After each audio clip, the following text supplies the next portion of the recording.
కాకినాడ జిల్లా పెద్దాపురంలో సీఎం చంద్రబాబు పర్యటన సందర్భంగా చోటు చేసుకున్న కొన్ని ఘటనలు వివాదాస్పదంగా మారాయి. మిరపకాయల వీధిలో శ్రీ సీతారామ భక్తాంజనేయ భజన బృందాన్ని గేట్లు వేసి బంధించారు పోలీసులు. అదే మార్గంలో స్వర్ణాంధ్ర స్వచ్ఛాంధ్ర ర్యాలీలో చంద్రబాబు పాల్గొనడంతో భజన బృందంలోని మహిళలను బయటకు రాకుండా గేట్లు వేసి బంధించారు. మరోవైపు గొల్లప్రోలుకు చెందిన గంగాధర్ అనే వ్యక్తి చంద్రబాబు కాన్వాయ్ని ఆపే ప్రయత్నం చేశాడు. ల్యాండ్ రీసర్వేలో భాగంగా తన భూమి కొంత కబ్జాకు గురైందని, దీనిపై 70 సార్లు అధికారులకు ఫిర్యాదు చేసినా న్యాయం జరగలేదని చంద్రబాబు వద్ద ఆవేదన వ్యక్తం చేశాడు బాధితుడు.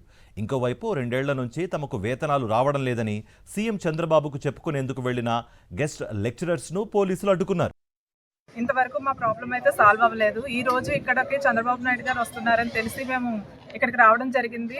మేము Rajahmundry, Nellore, Kurnool government IISc, BEd colleges నుంచి అయితే మేము వచ్చాము రిప్రజెంటేషన్ ఇవ్వడానికి. కానీ ఇక్కడ మాకు ఎలాంటి రిప్రజెంటేషన్ తీసుకోవడం అయితే జరగలేదు. సో మాకు మా శాలరీస్ రావాలి, మా శాలరీస్ కోసం మేము ఇక్కడ ఇవ్వడానికి వచ్చాం. కానీ మాకు ఏ విధమైన న్యాయం జరుగుతుందని అయితే మాకు ఇది లేదు. సో మాకు న్యాయం జరగాలి, మా శాలరీస్ మాకు రావాలి. మాకు ఒకసారి సీఎం సార్ షెడ్యూల్ ఏంటో కూడా మాకు తెలియదు. వచ్చిన తర్వాత అసలు రిప్రజెంటేషన్ ఎవరికి ఇవ్వనివ్వట్లేదు. ఏమన్నా అంటే వాట్సాప్లో పెట్టాము అని అంటున్నారు తప్పించి మాకు ఏమీ లేదు. సో మాకు న్యాయం జరగాలని చెప్పేసి ఇక్కడికి వచ్చాము. ఎక్కడెక్కడ నుంచి వచ్చారు? రాజమండ్రి నుంచి నెల్లూరు, కర్నూలు సార్.